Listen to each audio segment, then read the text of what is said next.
If you love what you're listening to here, you are going to love our 21-day magical self-care challenge. This is more than just a challenge. It is a community, and it includes our magical self-care course and 2 PDF books, the Magical Self-Care book and the Born Magic book.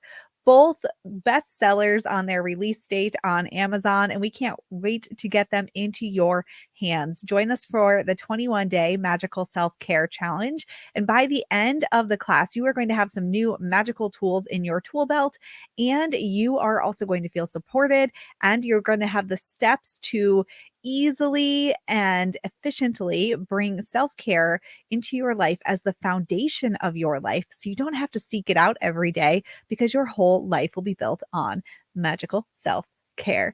Check out the link to join us in the 21-day challenge, and we can't wait to see you in there. I remember over 20 years ago buying my first tarot deck in the most magical place in the world, Disney World, at a villains shop. So it was not the Disney Villains Tarot that's out now, but I bought my first tarot deck. It came with a little palm reading book over 20 years ago at a Disney Villains shop at Disney World in Orlando. Talk about an unlikely portal, right? Like, I'm in Disney and this is where I decide that I'm going to buy my first tarot deck and like step into this magical world. I kept that deck hidden for years, like a secret friend I wasn't sure I could introduce to the world, but then I did introduce it and there was no going back. If you're like many women who are tarot curious but hesitant because of the stigma around tarot cards, I totally get you. And we're talking about that in today's podcast episode. If the word witch makes you feel full of power and excitement, if you love personal development but loathe boring love and light conversation, if a sexy combo of witchery and inner work piques your interest, you're in the right place. Welcome home, Magic Maker, and welcome to Expedition to Soul, the podcast brought to you by the Sisters Enchanted. Let's talk about tarot cards. Let's talk about oracle cards. Let's dive in. This is part of a foundational series that we are putting out every Thursday throughout the months of January and February. If you're listening to this in real time, this would be 2024. If you're here from the future, welcome. These episodes will release on Thursdays in January and February. And we're going over foundational topics over these 2 months. Now, if you love tarot, if you go back, way back in the podcast episodes, our podcast, it's the same podcast. You'll find it on the feed. Expedition to Soul was formerly called Magic on the Inside. And if you go way back in those episodes, you'll find a whole series where we talk through, myself and my sister Anna, we talk through every card in the tarot deck and give you some really great ways to understand and remember the story of the cards. So remember, it's in the same audio feed if you're listening to the podcast, but you'll just go all the way back through until it was called Magic on the Inside and keep going back and you'll find it. All right, let's talk about tarot cards first and then oracle cards and help you decide which one is right for you. I love them both. If I had to pick, tarot would be my number one love, but I also do love oracle cards. All right, so tarot cards are like the structured storytellers. Tarot cards are sort of the classic novels of the divination world. They have a structured system. The key word there is structure. They follow a structure. That's what makes them tarot cards. Typically, it's 78 cards divided into the major arcana, which has 22 cards, and the minor arcana. Each minor arcana is divided into 4 suits. These 4 suits align with the elemental energies, earth, air, fire, and water. And that's 56 cards all together. So think of the major arcana as kind of like the main chapters or events in your life's story, dealing with major themes and lessons. And the minor arcana are like the pages within the chapters. These pages illustrate the day-to-day happenings and feelings, and they're kind of like the details applied to the big themes. So I hope that makes sense. The major arcana is the big major themes and lessons. The minor arcana is the fine details. So how is this happening in real time? With the major arcana being more long-lasting themes. This is part of that structure I was mentioning before. Each tarot card has traditional meanings, and these traditional meanings, these traditional cards are completely rich with symbolism and historical significance. Now, the cards do originate from an Italian card game. This story actually varies depending on how you read it, who wrote it, whose information you're following. The tale does go that it started as a card game. And then a gentleman, he brought in a woman named Pamela Coleman Smith to illustrate the cards. And this is where we get that rich symbolism. And then tarot, as we know it today, was picked up by somebody who stumbled across an old tarot deck at a toy fair. A man who at the time was, I think, the leader of US Games Systems and bought this deck and then reproduced it. And the rise of tarot really increased in the 1960s and 70s to what it is that we know today. So tarot in that way is illustrated with lots of rich symbolism and historical significance. You can find across all cultures, symbols within the tarot. However, as we use it today is very modern, and that in and of itself is not super ancient or historical or anything like that. But reading tarot with these different elements, the major arcana, the minor arcana, the symbolism, the stories, the imagery within the card, it's like piecing together a puzzle of your life right now, or whatever it is that you're diving into. Really, it is these pieces of a story that you're putting together into this one beautiful story. So think about how you create stories, or when you were in school, you would pick characters and settings and details and what happened first, next, and last. Putting your tarot cards together for a reading is a lot like that.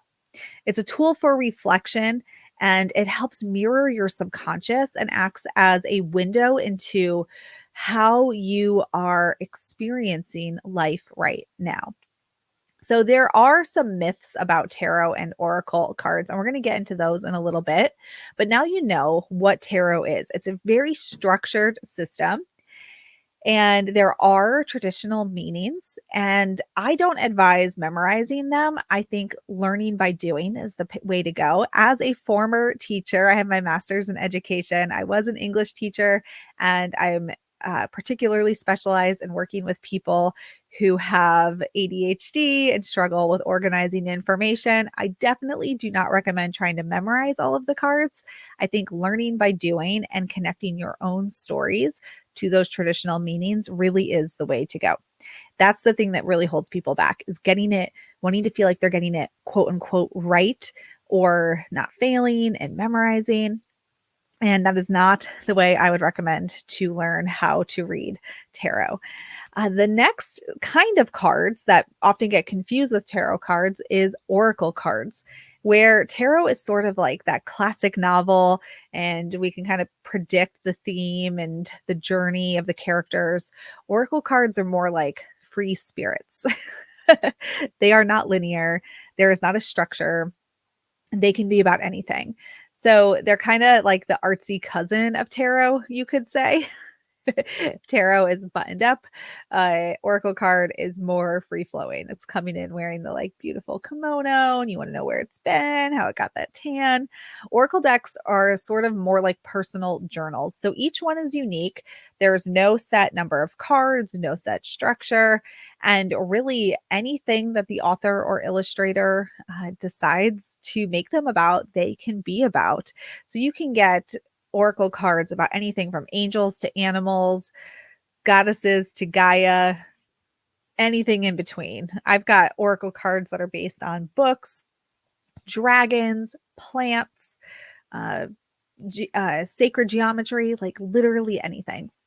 Oracle cards are a little bit, some say more open to interpretation than tarot cards. I don't really know that that's entirely true. Because oracle cards are created specifically with a theme in mind. But if you take the structure away, then oracle cards are more free flowing in that way and can offer a more intuitive and personal experience for somebody who finds the structure of tarot to be just really confining and very challenging and overwhelming. So, oracle cards are more like that comforting friend where tarot can really pack a punch. Oracle cards rather can bring encouragement, like a soft, cozy hug, and tarot is more, this is what's happening, right? But both of them can be affirming, uplifting. They have a lot of similarities in the fact that both can also be used intuitively without looking at the meanings of the cards whatsoever. You could use tarot cards like oracle cards if you wanted to ignore the structure and the meanings, but you just really love the look of a card deck. So they do have that in common, that they can be used intuitively, or you can follow the information provided by the author. So which one is right for you? If you love structure, if you love storytelling, if you love deep, deep, deep self exploration, then tarot might be your jam.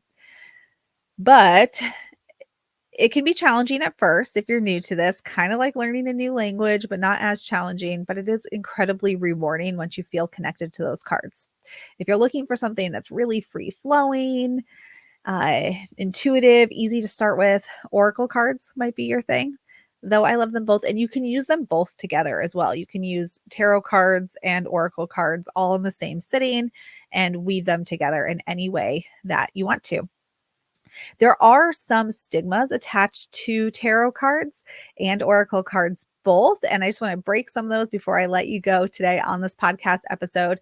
Some people think that tarot cards have some kind of dark arts energy or like you're meddling with the future and you're changing things. And that can't be farther from the truth. They really are a mirror into your thoughts. When you look at a card and you instantly have a feeling or start to think about something in your life, it pulls your attention to that thought and that feeling and creates a presence within yourself that you didn't have before, a self-awareness, an understanding of your perception of a situation and how you are receiving and living through life at any point in time. So they're tools for self-reflection, they're tools for personal growth and tapping into your intuition. They do not come with any bad energies attached to them. Tarot and oracle cards both are printed in many of the same factories as your Monopoly games. Sorry, Scrabble. I love me a good game of Scrabble. I do. And they're all made in the same factories, pretty much typically. And they do not come with any kind of energy baked into them. It is your relationship with the imagery, the meanings, and your experience through this personal reflection that is what is activating when you're using your tarot cards. So remember at the top of this, I said that I had my tarot deck hidden away because I was kind of afraid of what people would say about it. And this was over 20 years ago when it was less acceptable than it is now. Now you can go into any bookstore, probably even in the airport, and find tarot decks or oracle cards or cards of affirmation for sale as you walk along any of these gift type shops for sure. So if you've been tarot curious or oracle card curious, dive in. What is holding you back? What are you waiting for? Grab your first deck. We have some great resources on our podcast and our blog, and we have a class called Tarot Throwdown that is amazing for learning tarot and really getting out of your own way. If you're your own biggest barrier to learning tarot is you just being in your own way, you can totally check that out. But lots of resources here for you. All right. I hope you have a better understanding of what tarot is versus what oracle cards are, which one might be right for you. One last thing I will say on the matter is you don't need lots and lots of cards. It's very easy once you start reading tarot and oracle to become a purchaser, a consumer of the cards and not a creator with them. You want to create your story using the tools, not just buy and buy and buy more and more cards. So grab a tarot deck, grab an oracle card deck, get to know them, get comfortable using them, and then, be intentional about what you add to your collection because you don't want to get to a place where you feel like a failure because you're not using everything that you purchased, right? And if that's you right now, if you're listening to this and you're like, oh, Sarah, that's me, you can definitely find lots of buy, sell, and trade groups on the internet or, I don't know, sell them to a secondhand bookstore, consign them if you feel like you've just overwhelmed yourself. There is no harm in that. and just giving them to somebody who will use them. All right. This was the first episode of this foundational series that we're doing. These are going to come out each and every Thursday in January and February. So you'll want to make sure to subscribe to the podcast and turn on your notifications so that you don't miss these episodes. We're going to talk about herbs. We're going to talk about crystals. We're going to talk about runes and sigils. What else are we talking about? I don't remember now. There's 2 months worth of topics. That's what I know. And we're going through them all over January and February. So you're going to want to tune in so you can check out those episodes and not miss a single one of them. All right. Thank you for hanging out. I appreciate you being here and being part of the Sisters Enchanted community. And until next time, I hope that you have an enchanted rest of your day ahead. If you love the podcast, be sure to leave us a rating or a review. That helps us to get the word out about all we're doing here at the Sisters Enchanted. Thanks for being part of our community, and we'll see you in the next episode.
If you love the podcast, be sure to leave us a rating or a review. That helps us to get the word out about all we're doing here at the Sisters Enchanted. Thanks for being part of our community, and we'll see you in the next episode.